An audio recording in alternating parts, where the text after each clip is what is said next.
Sois le bienvenu. On se retrouve aujourd'hui pour résoudre l'une des énigmes du professeur Layton qui s'appelle carte numérotée. Et voici son énoncé. Des cartes numérotées de 1 à 6 sont alignées dans l'ordre indiqué ci-dessous. Déplacez-les afin que toutes les conditions suivantes soient remplies. Premièrement, la somme des chiffres de la rangée du haut doit être inférieure de 1 à la somme des chiffres de la rangée du bas. Deuxièmement, la somme des chiffres des deux cartes de la colonne de droite est égale à 5. Troisièmement, la carte numéro 4 doit être placée immédiatement à droite de la carte numéro 5. Quatrièmement, la carte numéro 1 doit être placée dans la colonne de gauche. Comme d'habitude, je vais te laisser un peu de temps pour faire tes propres recherches. De mon côté, voici ce qu'a donné ma période de recherche. Dans un premier temps, ce qui a attiré mon attention, c'est la troisième information, selon laquelle la carte numéro 4 doit être placée immédiatement à droite de la carte numéro 5. En réalité, pour la grille, cela ne laisse que 4 possibilités, qui sont celles-ci. À présent, je me suis consacré à l'étude de la quatrième condition, selon laquelle la carte numéro 1 doit être placée dans la colonne de gauche. Sur les deux premières grilles, il n'y a pas le choix. Et sur les deux dernières grilles, eh bien ça sera soit en haut, soit en bas. Cela, on ne le sait pas encore. Puis, j'ai regardé la deuxième information. La somme des chiffres des deux cartes de la colonne de droite est égale à 5. Et là, il se passe quelque chose d'assez étrange sur les deux dernières grilles, étant donné que le nombre 1 devrait se retrouver à la fois sur la colonne de droite et sur la colonne de gauche. Et c'est impossible. Et quant aux grilles de gauche, eh bien ça ne les exclut pas, mais étant donné que la somme des chiffres des deux cartes de la colonne de droite est égale à 5, eh bien le nombre 6 ne peut pas y être placé. Et donc le nombre 6, il est forcément ici, pour la grille de gauche, et ici, pour la grille qui est juste à sa droite. Enfin, on pourrait utiliser la première information qui concerne la somme des chiffres de chaque rangée pour aboutir à l'unique grille solution. Cela dit, pour des raisons pédagogiques, je ne vais pas le faire et me dire que ça suffit largement, dans le sens où il ne me reste plus que très peu de grilles à examiner.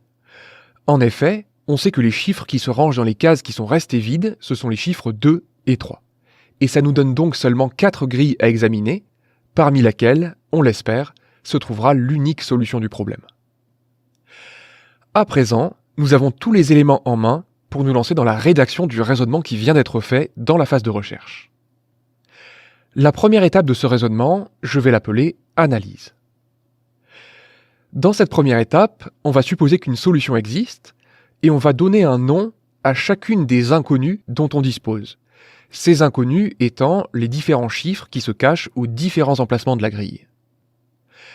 Une question qu'on peut se poser et à laquelle Marcel répondra en fin d'émission, c'est combien de grilles peut-on former avec 6 chiffres distincts ? Parce que le but, dans cette analyse, c'est justement de restreindre le nombre de possibilités. Et comme on l'a vu dans la partie recherche, on y est parvenu brillamment. Pour ce qui va suivre, on va se contenter de rédiger le raisonnement qu'on a réalisé dans la phase de recherche.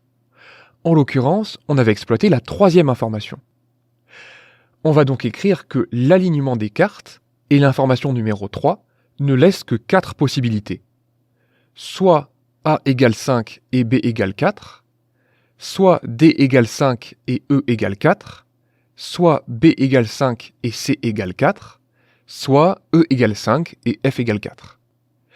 Cette disjonction de 4 cas, ce n'est qu'une transcription formelle des 4 grilles qu'on avait écrites dans le début de notre phase de recherche. Ensuite, ce qu'on avait fait dans la phase de recherche, c'était exploiter la quatrième information, sur la carte numéro 1.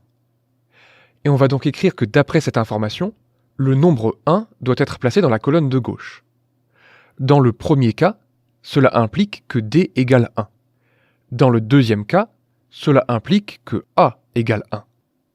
Et dans les deux derniers cas, eh bien cela vient immédiatement contredire la deuxième information, parce que cela impliquerait que le nombre 1 se trouve à la fois dans la colonne de droite, pour que la somme fasse 5, et aussi dans la colonne de gauche. Et on en conclut donc que les cas numéros 3 et 4 sont impossibles. Et dans les deux premiers cas, on avait aussi exploité la deuxième information en disant que le nombre 6 ne peut donc pas se trouver dans la colonne de droite, puisque la somme des chiffres qui s'y trouvent doit faire 5. Ainsi, D'après ce qu'on vient de dire, on aurait E égale 6 dans le premier cas et B égale 6 dans le deuxième.